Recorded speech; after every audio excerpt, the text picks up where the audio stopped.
Soalnya kita akan mempersiapkan setiap hati jiwa kita untuk mendengarkan kebenaran firman Tuhan. Biarlah kebenaran firman Tuhan yang boleh diberitakan, boleh kita terima, boleh tertanam dalam hidup kita, bertumbuh, berbuah dimanapun kita berada.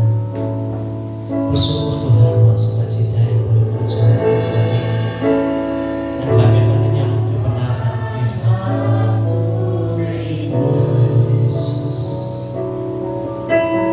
Tuhan aku siap, penuhi aku dengan roh-Mu. Ku rindu lawatan-Mu,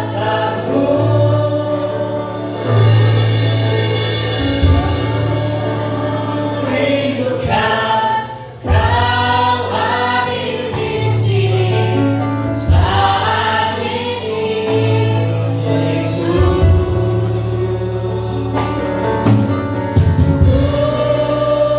Rindukan dan ku mengakui saat ini, Tuhan. Benar Tuhan, Tuhan hati kami. Tuhan aku rindu, Tuhan aku siap, penuhi aku dengan roh-Mu. Ku rindu lawatan-Mu,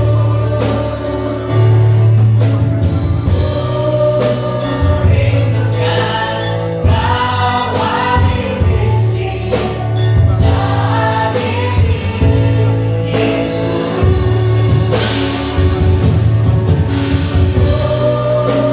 Rindukan Roh-Mu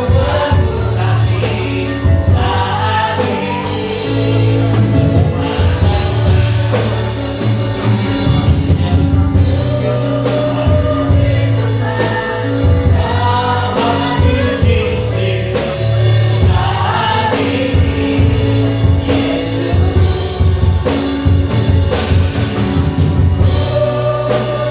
Rindukan Roh-Mu mengurapi saat ini, saat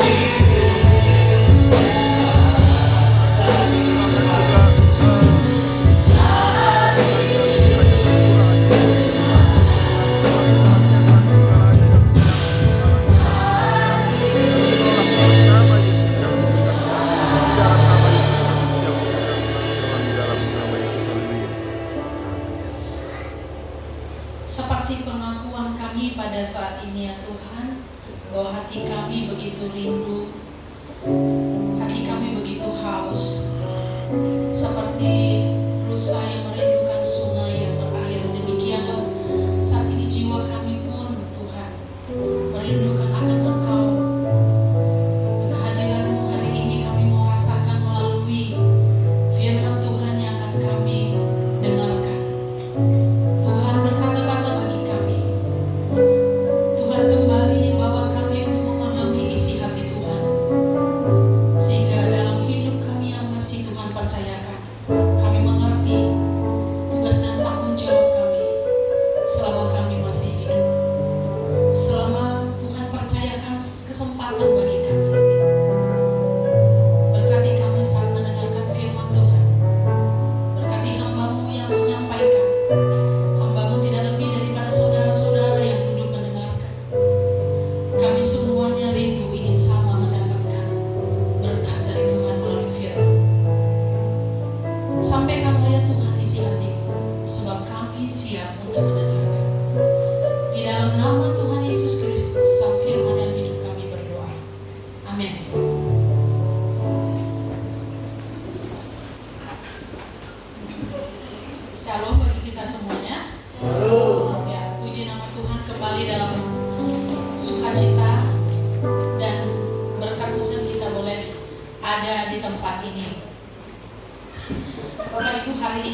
Kita akan merenungkan kembali firman Tuhan dari kitab Matius pasalnya yang kelima mengenai khotbah di atas bukit.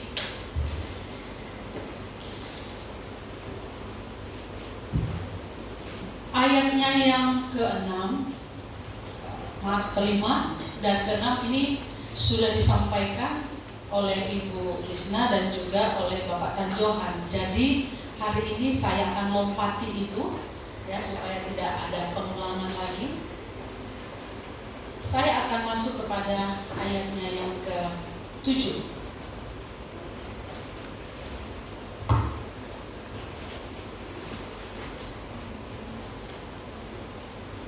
Berbahagialah orang yang murah hatinya, karena mereka akan beroleh kemurahan. Sekali lagi saya akan baca.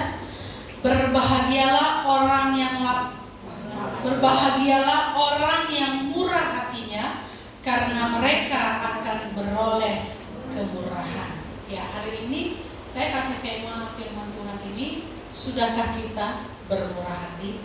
Ini pertanyaan bagi kita. Nah, Bapak Ibu, berbahagialah atau diberkatilah orang yang murah hatinya, karena mereka akan memperoleh kemurahan.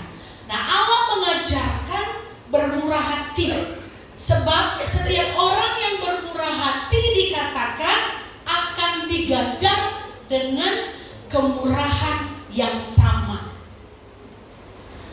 Bermurah hati melalui khotbah Tuhan Yesus ini bukan saja seruan, tetapi juga harus menjadi stylenya kita atau habit orang percaya.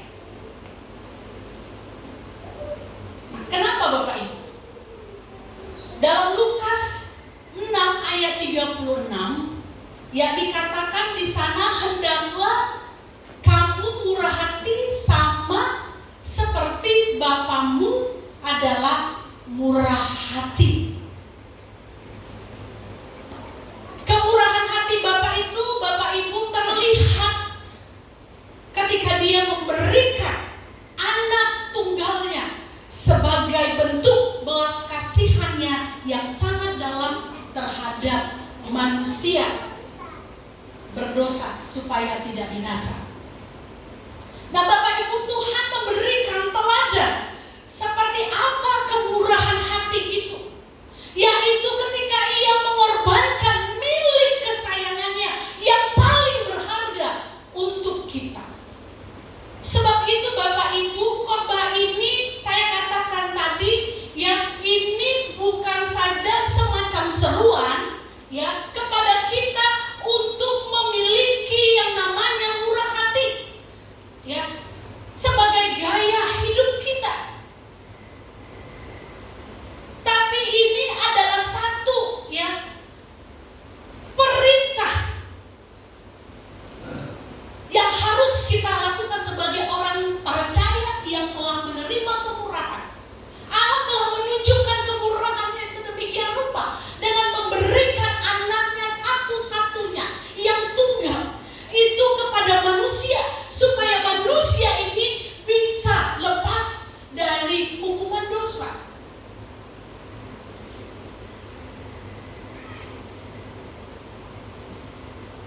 Jadi Bapak Ibu, seruan atau ajakan bermurah hati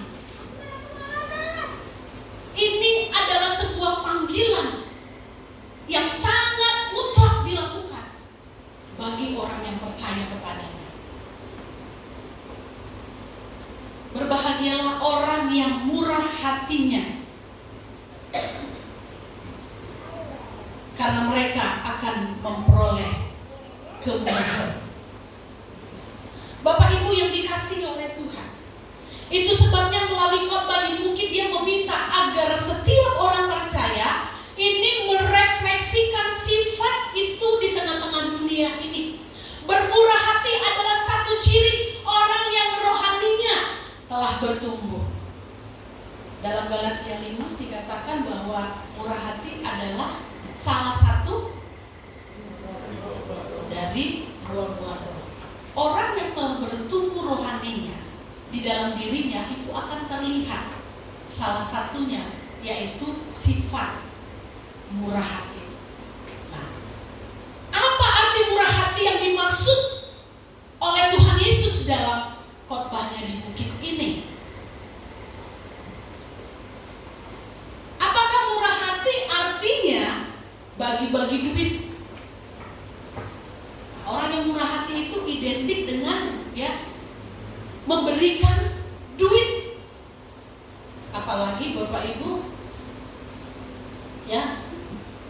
diberikan untuk satu tujuan yang tidak baik. Membagi duit kepada orang yang malas. Membagi duit kepada orang yang mau bertaruh judi dan lain-lain.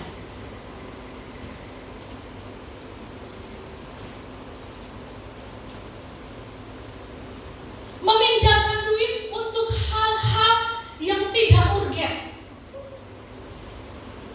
Bukan untuk itu Bapak Ibu. Maksud daripada perkataan Tuhan Yesus, hendaklah berbahagialah orang yang murah hatinya, karena mereka akan memperoleh kemurahan. Nah, kalau kita memandang kemurahan hati atau murah hati dari sudut pandang yang sempit, atau seperti yang saya katakan tadi, murah hati artinya bagi-bagi duit.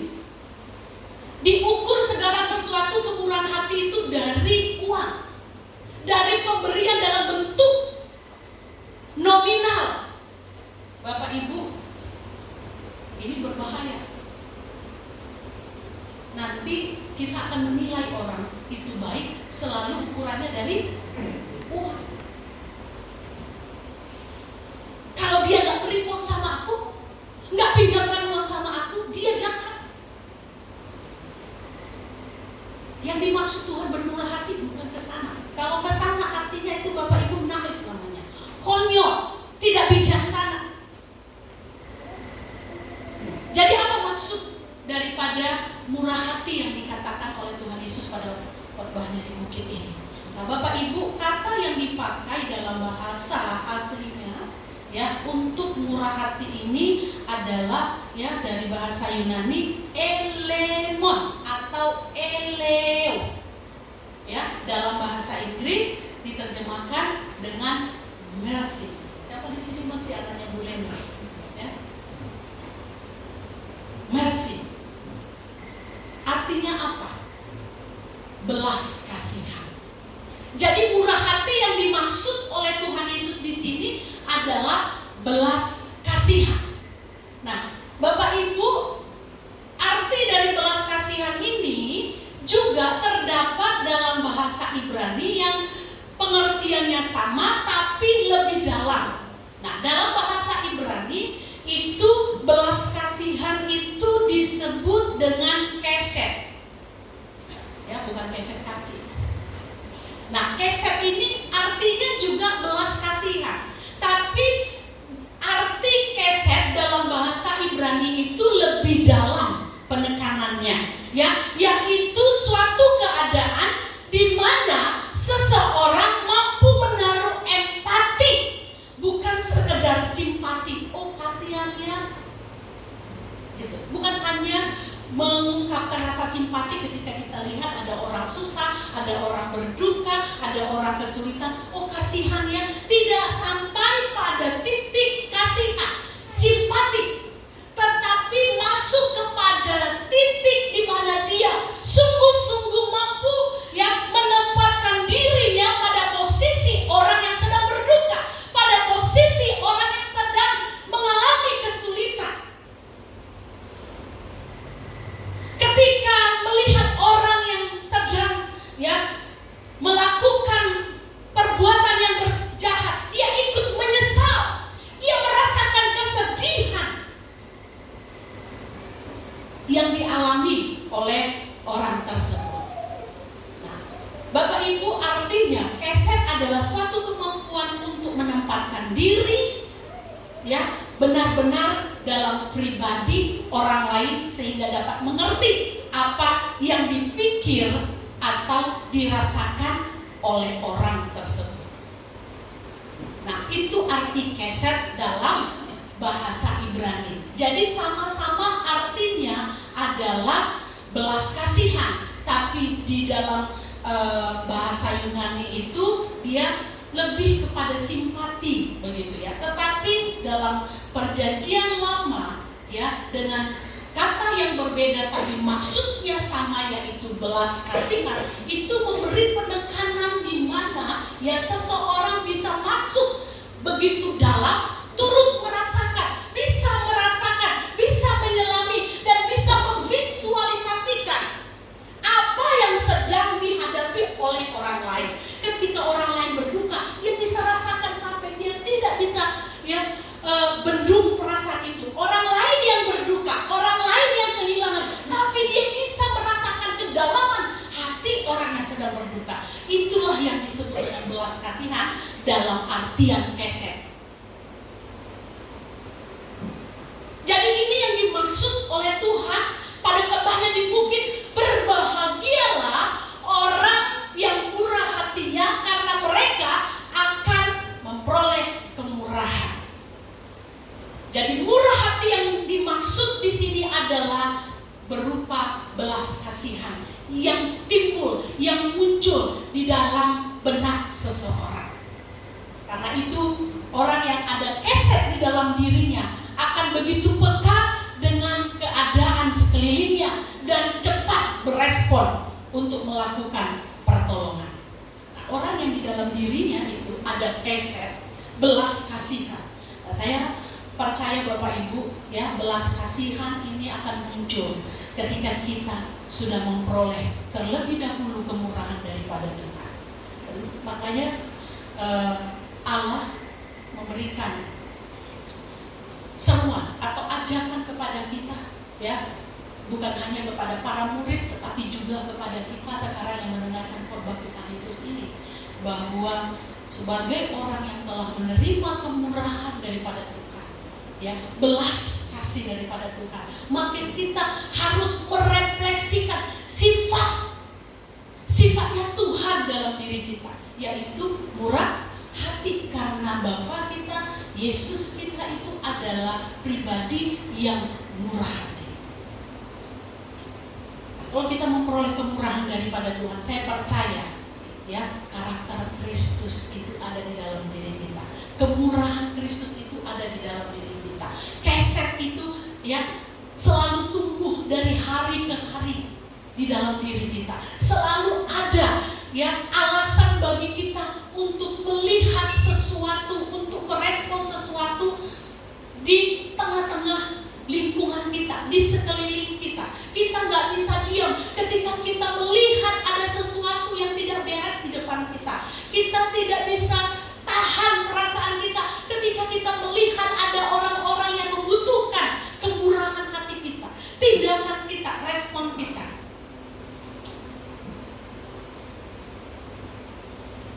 Orang yang memiliki keset, dia cepat merespon ketika dia melihat sesuatu di sekelilingnya. Misalnya Bapak Ibu, ketika dia melihat orang yang berdosa, ketika dia melihat orang yang jahat, orang yang tidak mau berubah, ya, ada muncul belas kasihan dan cepat ingin menolong, ya, bertindak cepat untuk membawa mereka ke jalan yang benar. Tapi biasanya Bapak Ibu, orang-orang seperti ini cenderung dibenci.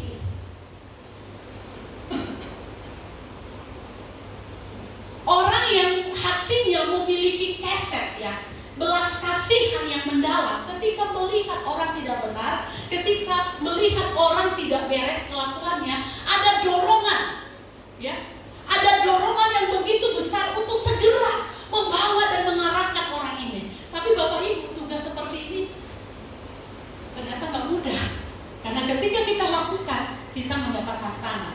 Tantangan yang paling sering adalah kita mulai dihindari, ya, dibenci.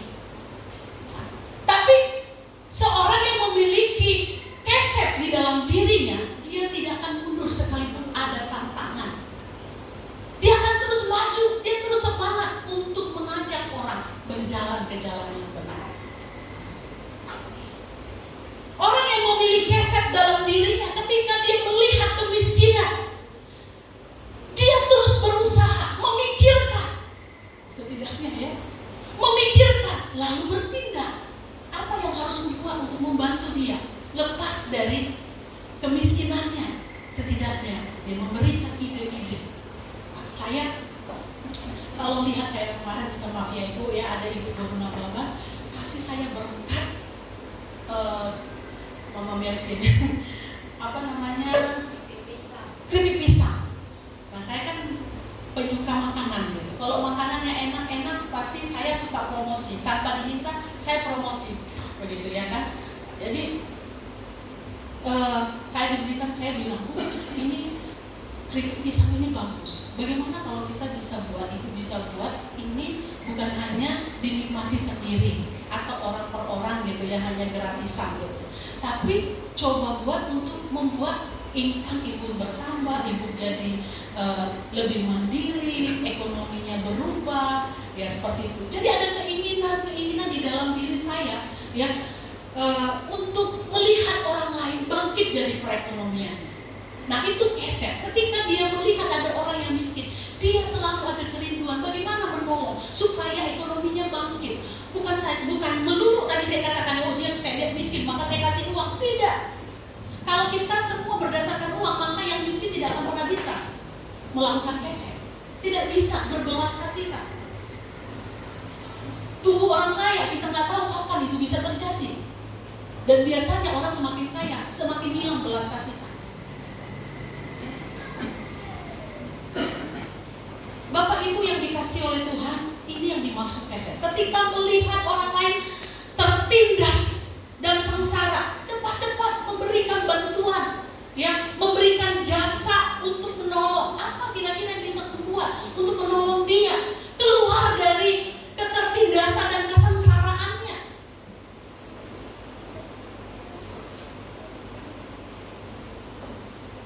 Itu dia, ya, orang-orang yang punya keset di dalam dirinya, belas kasihan di dalam dirinya. Nah, bagaimana kita mau mempraktekkan ya pengertian keset yang dimaksud oleh Tuhan Yesus ya dalam khotbahnya ini, dalam hidup sehari-hari kita? Bapak Ibu nggak usah muluk-muluk dan nggak usah mikirnya jauh gitu ya, gimana ya caranya ya gitu ya. Bapak Ibu sederhana saja, mulailah lihat sekelilingmu ya. Dan mulailah dari situ, amati sekelilingmu, lihat sekelilingmu, pandang sekelilingmu, dan mulailah dari situ. Gak usah ya jauh-jauh.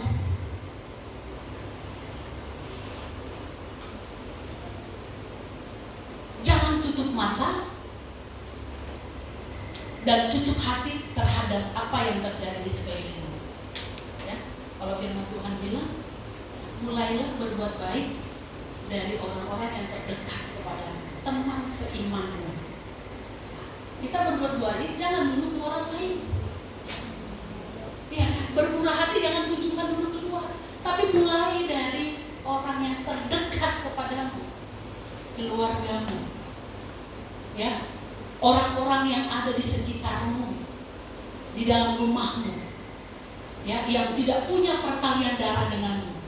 Lalu lebih luas dari itu, tetangga-tetanggamu. Lalu lebih luas dari itu, ya, masyarakat. Lebih luas. Nah, kalau dalam konteks gereja, iya, jemaat-jemaat yang ada di sini, mari kita saling, ya kan, mulailah dari situ. Siapa di antara kita yang kita perhatikan dan amati, ya, berkekurangan, membutuhkan uluran tangan kita, kemurahan hati kita, bergeraklah mulai dari situ.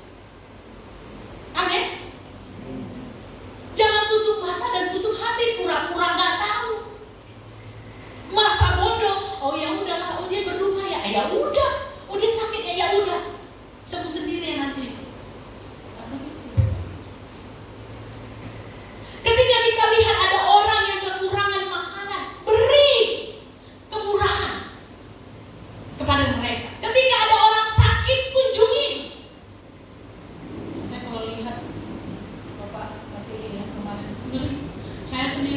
sampai bulu-bulu saya, jari-jari saya ini kayaknya urat-uratnya itu bergetar semuanya. Aduh, gimana ya rasanya? Turut merasakan walaupun saya tidak sakit gitu, ya. Tapi ketika lihat itu, turut merasakan. Saya tidak bisa jangkau Bapak itu di sana, Bapak BTE, tapi lewat doa, ya, kita menyatukan hati kita, memohon belas kasihannya Tuhan. Dari pagi saya tanya, bagaimana keadaan Bapak, Bang Lian? Sudah mulai enakan Bu. Bengkaknya bagaimana? Sudah mulai kempes. Puji Tuhan. Kita nggak bisa datang ke sana mengunjungi langsung dan memberikan sesuatu, tapi lewat doa. Ada belas kasihan itu kita sungguh tunjukkan. Ada orang yang diperlakukan tidak adil, jangan menonton saja. Kasihan kali ya ampun. Hanya berucap, tapi tidak melakukan sesuatu.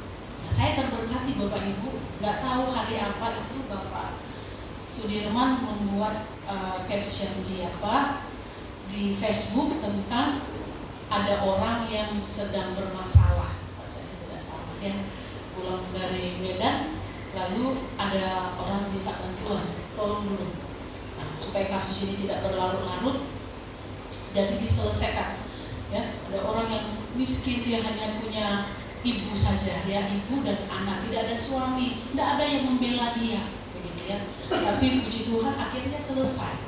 Tidak ada dana, tidak ada hal-hal lain yang mungkin bisa diberikan. Setidaknya, ya, pertolongan dalam bentuk hal-hal yang demikian, hikmat, ya, pendampingan kepada orang-orang yang lemah, tak berdaya. Itu adalah bentuk kemurahan hati. Nah, hal-hal yang seperti ini Bapak Ibu itu harus bisa dikembangkan dan harus menjadi, ya, habit atau style dalam hidup orang percaya.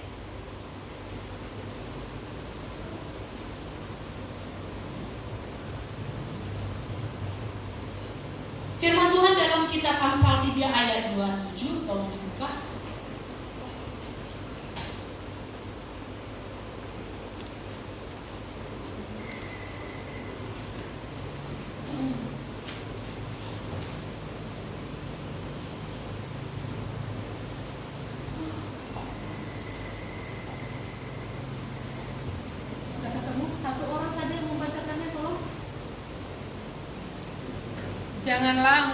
Janganlah menahan kebaikan daripada orang-orang yang berhak menerimanya, padahal engkau mampu melakukannya. Ya. Bapak Ibu yang dikasihi oleh Tuhan, ya, belas kasihan dan kebaikan kita ini harus, ya, selalu kita kembangkan dalam diri kita besarkan dalam diri kita sehingga itu menjadi habit. Jangan sampai kita menahan kebaikan, dikatakan oleh firman Tuhan, padahal kita mampu untuk melakukannya. Nah, saya lupa di mana itu firman Tuhan katakan, ketika kita melakukan kebaikan kepada orang yang sengsara, kepada orang yang lemah, kita sedang meminutkan Tuhan. Maka Tuhan Allah, ya, dikatakan pada kalimat sebelumnya, ya, berbahagialah orang yang bermurah hati karena mereka akan memperoleh kemurahan. Tuhan membalaskan kebaikan, kemurahan hati yang kita tunjukkan itu, ya, kepada orang lain, dan Tuhan membalaskannya kepada kita. Ketika ada orang yang bersusah, jangan tahan hatimu dengan banyak pendapat-pendapat yang muncul. Jadi memang agak repot Bapak Ibu kalau kita menerapkan hal-hal seperti ini dalam dunia sekarang ini. Tapi kita bisa bijaksana, ya, kita bisa bijaksana untuk menilai kemurahan hati kita ini, tujuannya, sasarannya baik atau tidak baik. Nah, ada kadang-kala orang memperalat kemurahan hati kita sehingga, ya, akhirnya kemurahan hati ini menjadi tidak tepat guna. Jadi bahkan pernah datang orang kemari karena memang sudah berulang kali orang-orang seperti itu datang, ya, jualan tapi dengan versi yang dikemas secara rohani. Jadi datang ke sini jual baju atau jual kain gitu ya. Ini adalah karya anak bangsa, katakannya dari Kalimantan, pedalaman Kalimantan. Ini hasil kerja mereka dan ini uangnya nanti hasilnya untuk penginjilan. Saya sudah berapa kali yang begini, ini hanya trik bagi orang-orang yang jualan ya, trik marketing bagi orang-orang jualan supaya mendapat keuntungan dan menggunakan ya label-label rohani begitu ya. Jadi saya bilang sama Bapak, itu trik marketing itu Pak, bukan untuk penginjilan, itu untuk dia. Saya bilang begitu, itu untuk dia itu. Nah, kadang-kadang seperti ini yang terjadi di tengah-tengah zaman sekarang ini. Kadang kita bingung, kita tergerak untuk bantu, tetapi kita disalah manfaatkan. Nah, untuk itu memang kita dalam konteks sekarang ini ya kita perlu berhikmat, berdoa dulu di hadapan Tuhan untuk melakukan hal ini, karena banyak orang-orang jahat di sekeliling kita juga yang memanfaatkan kemurahan hati.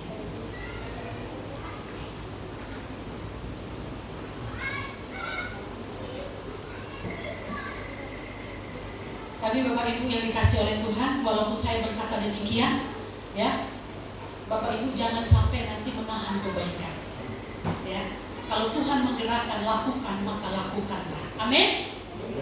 Jangan tahan kebaikan padahal kita bisa melakukan. Belas kasihan yang datang dalam hati kita itu sebuah anugerah dari Tuhan. Enggak semua orang punya itu. Enggak semua orang bisa dapatkan yang namanya keset tadi. Nah, kalau Tuhan sampai masuk kepada titik itu di dalam diri kita, Roh Kudus membuat kita ya tergerak oleh belas kasihan, lakukan sesegera mungkin. Amin. Di persekutuan kita atau di dalam keluarga kita, jemaat GKIM, mari kita kembangkan keset ini. Perhatikan orang-orang yang ada di sekitar kita. Ketika mereka ada dalam duka, ikutlah merasakan dukanya dan menguatkan dengan kehadiran kita. Saya sangat-sangat terberkati Bapak Ibu dengan, bukan berarti yang lain tidak membuat saya senang. Waktu mama saya meninggal, ya memang kami 3 bersaudara, adik saya di Banda Aceh, kami berdua di sini. Dalam keadaan COVID lagi ya, di mana kita sedang dibatasi segala sesuatunya, dan itu menjadi alasan. Ini kan lagi COVID, kita nggak boleh kumpul-kumpul.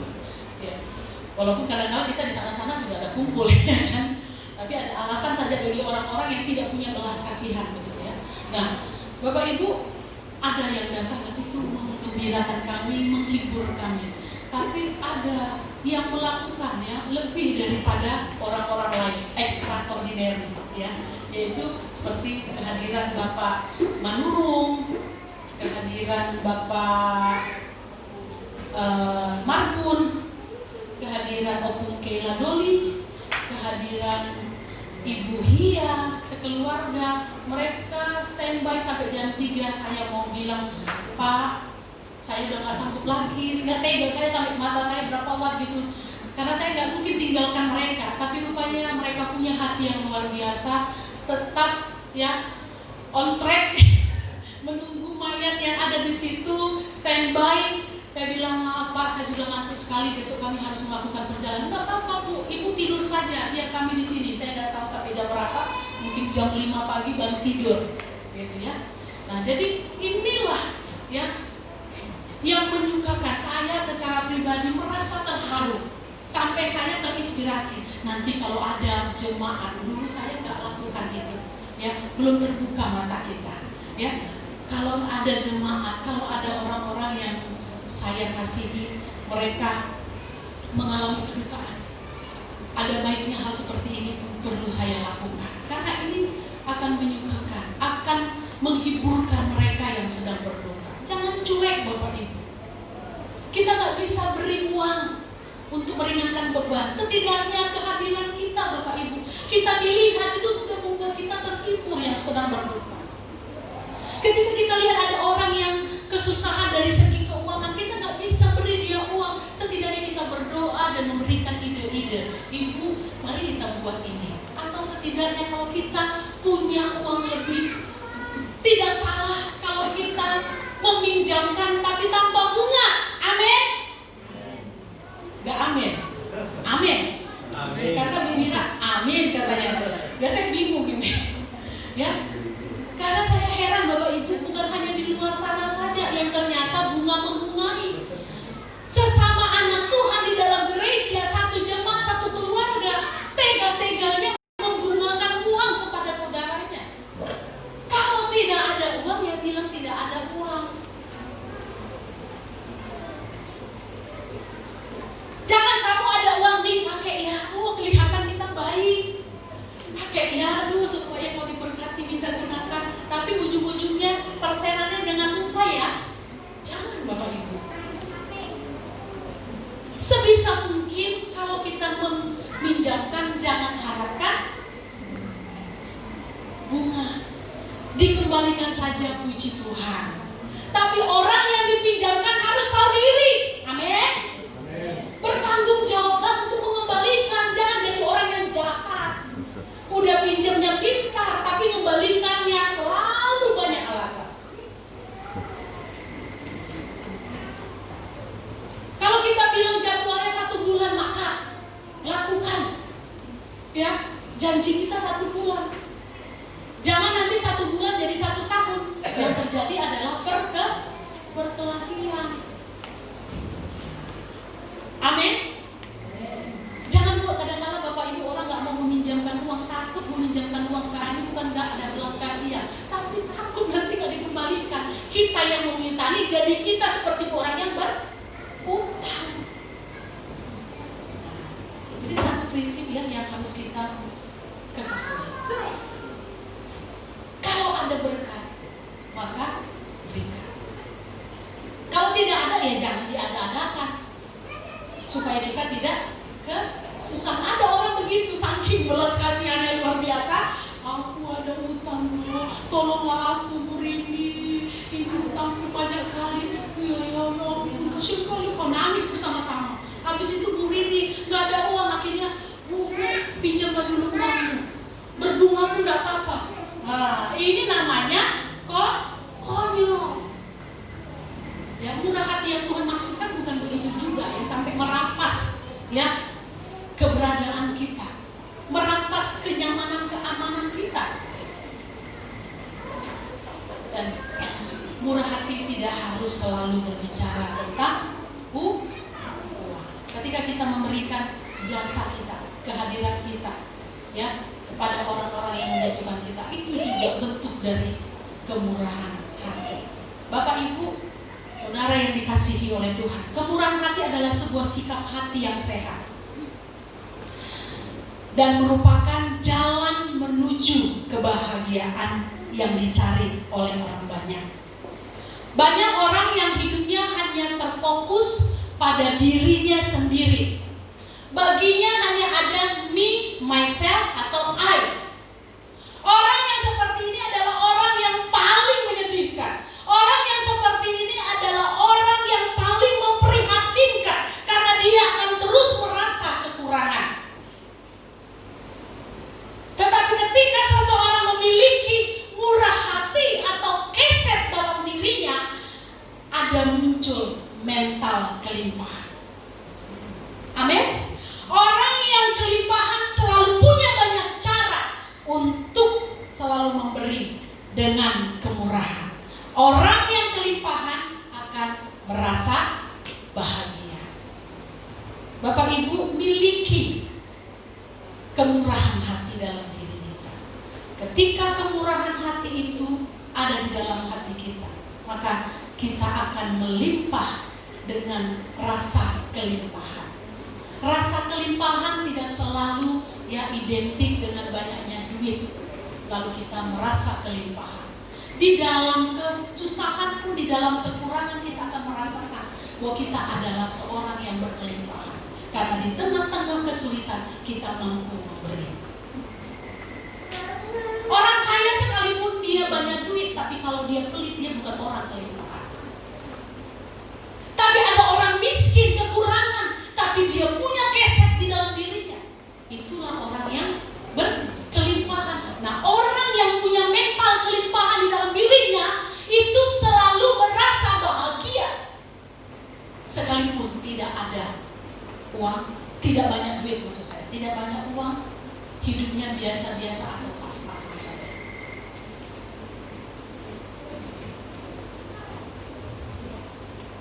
Bapak Ibu, kalau kita membaca Matius 5 ayat 7, memiliki kemurahan hati kepada orang lain ternyata bukan saja perbuatan yang menyenangkan hati Tuhan.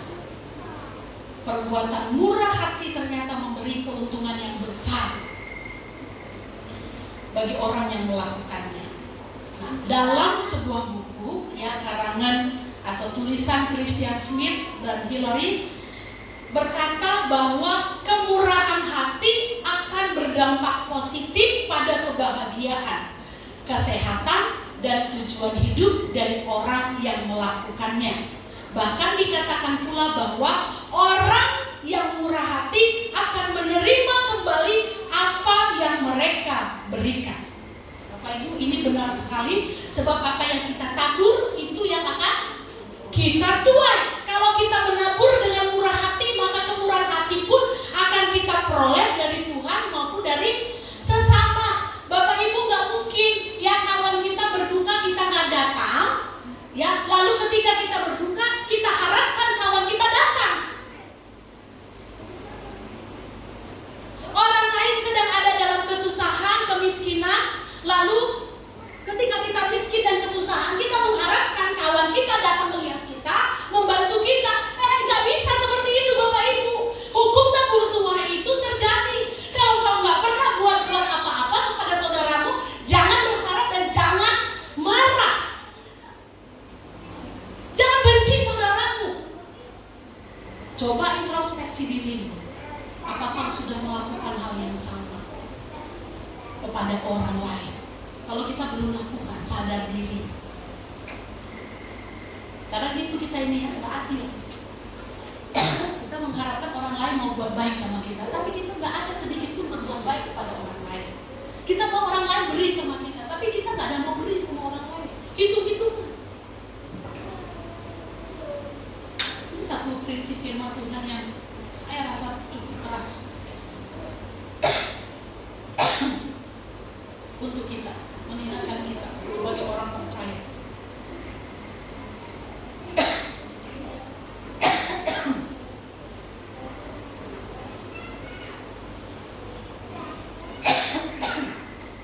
Bapak Ibu, memberi atau bermurah hati dikatakan itu sangat menyehatkan kita. Ini bagian dari bentuk murah hati. Iya, betul. Jadi murah hati nggak usah berat-berat kita mikirnya. Sesimpel ini di sekeliling kita, ketika orang batuk, kasih. Ya kan Pak? Jadi murah hati juga seperti yang dilakukan Pak Titin, nggak bisa kasih apa-apa sama yang melayani Tuhan, nggak bisa kasih amplop sama kami ketika kami melayani. Tapi setidaknya setiap minggu dia siapkan minuman. Ini bentuk kemurahan hati. Membetulkan baju teman yang sedang tidak benar, itu kemurahan hati. Ya, ada di sekeliling kita, dan kalau kita mau menggunakan hal ini dalam hidup kita bisa. Tak usah dalam memikirkan apa itu betul. Bapak Ibu, banyak orang sudah merasakan sensasi atau keajaiban dari bermurah hati ini. Dan saya berharap kita semuanya mau melakukannya dan memulainya. Amin. Percayalah apa yang saya katakan, bahwa ketika kita bermurah hati kepada orang yang ada di sekeliling kita, ada rasa bahagia. Ketika kita melakukan kebaikan kepada orang yang ada di sekeliling kita, ada bahagia yang sangat luar biasa. Bapak Ibu mau berbahagia? Siapa yang mau berbahagia? Bermurah hatilah. Ya, bermurah hati. Nah, saya mau perhatikan itu dan saksikan itu dan mau menikmati itu. Ya, semua kita, bukan hanya saya, kita semua ingin menikmati bahagia itu. Ya, caranya hari ini yang diajarkan oleh Tuhan Yesus, bermurah hati. Terangkan statement arti dari dalam hidup sehari-hari kita kepada semua orang yang kita temui maupun kepada orang di sekitar kita. Bermurah hati tidak harus tunggu kaya, Bisa dimulai dengan hal-hal yang sederhana yang dapat kamu buat dan kamu temui di sekitarmu. Dan kita akan saksikan video. Ini video sudah sering sekali mungkin kita tonton, tapi saya merasa bahwa penting untuk kita melihat kembali bahwa sesederhana itulah kemurahan hati itu bisa kita praktekkan dalam hidup sehari-hari kita. Silakan, Nixon.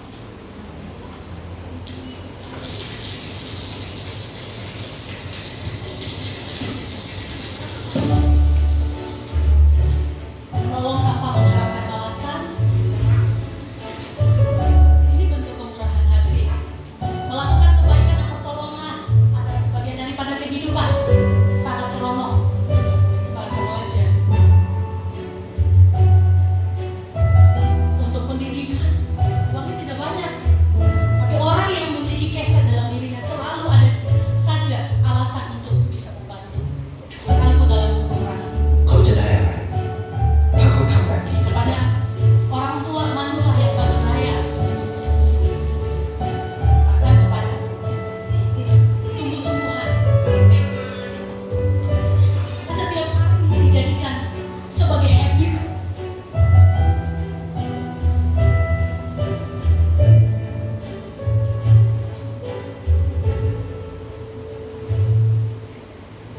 Memberi membuat hatinya bersukacita.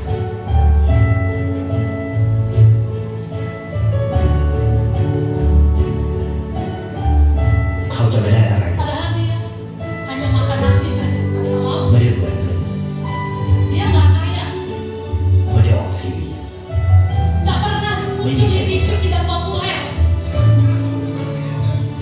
ไม่ได้มีชื่อเสียงที่มากขึ้น Lihatlah kebahagiaan itu.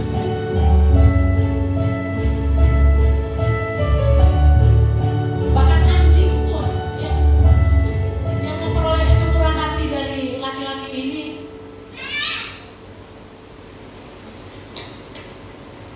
Pemberiannya telah membantu anak ibu itu untuk meneruskan pendidikan. Kebaikan yang berubah kehidupan seseorang. เพราะสิ่งที่เขาได้ Apa yang dia dapat adalah suatu Kedai. perasaan gembira. ความรู้สึก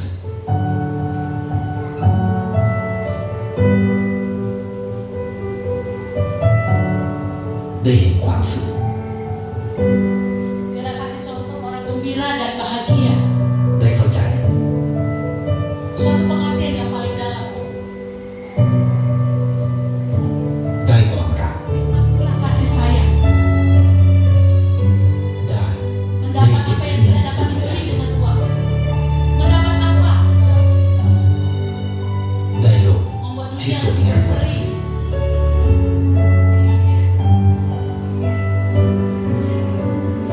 ในชีวิตคุณ Dan kehidupan. อะไรคือสิ่งที่คุณ Apa ต้อง yang การมาก sangat ที่สุด kamu inginkan?